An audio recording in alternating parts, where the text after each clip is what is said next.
Budget পার্সপেক্টিভে 9% growth যেটা বলা হয়েছে সেটা কিন্তু আসলে 9% গ্রোথ না, 9% ট্যাক্স জিডিপি রেশিও অ্যাচিভ করা হবে, সেটা কিন্তু ভেরি অ্যাম্বিশিয়াস। কারণ সেটা অ্যাচিভ করতে গেলে 33% ও 35% ট্যাক্স কালেকশন বাড়াতে হবে। বাজেটে কিন্তু এই ডিরেকশনটা নেয় কীভাবে এই 35% বাড়া হবে। কারণ প্রবলেমটা হচ্ছে জেনারেলি যেটা হয় সেটা হচ্ছে, আমার একটা বন্ধু বলতো সবসময় যে হান্টিং ইন দ্য জু, মানে যারা কিনা জুর মধ্যে অ্যানিমাল থাকে তাকে হান্ট করা ইজি, যারা কমপ্লায়েন্ট ট্যাক্স পায় তাদের ট্যাক্স পাওয়া যেতে পারে। এই রিস্কটা অ্যাভয়েড করা খুব ইম্পর্টেন্ট। কারণ এই 9% থেকে 9% অ্যাচিভ করতে গেলে দেখা যাবে হয়তো বা সিগনিফিকেন্টলি যারা কমপ্লায়েন্ট ট্যাক্স পায় তাদের হ্যারাসমেন্ট হচ্ছে, তাদের জন্য এই জিনিসটা অ্যাভয়েড করা খুব ইম্পর্টেন্ট। এই ঈদে জামা জুতো অ্যাক্সেসরিজের ডিসকাউন্ট, সেখানে আমাদের যেটা পয়েন্ট হচ্ছে যে আমরা I want to be very clear, FICCI is absolutely in alignment with গভর্নমেন্টের যে need to increase the tax collection,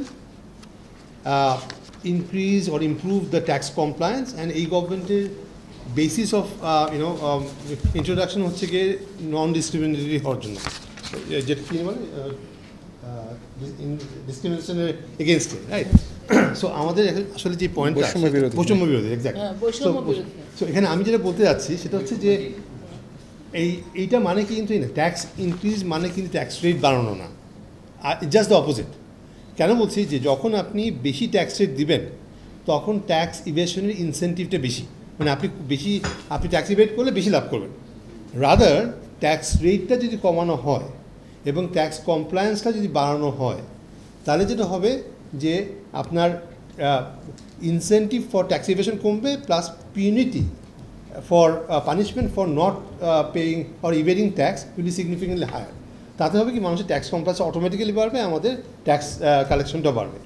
এই একটা পার্সপেক্টিভ আমি বলতে চাই। আমি জাস্ট একটা হাইলাইট করতে চাই যে 11.4 মিলিয়ন, মানে 1,14,00,000 tax payer, 18 holder, 45 lakh return submission করা হয়েছে।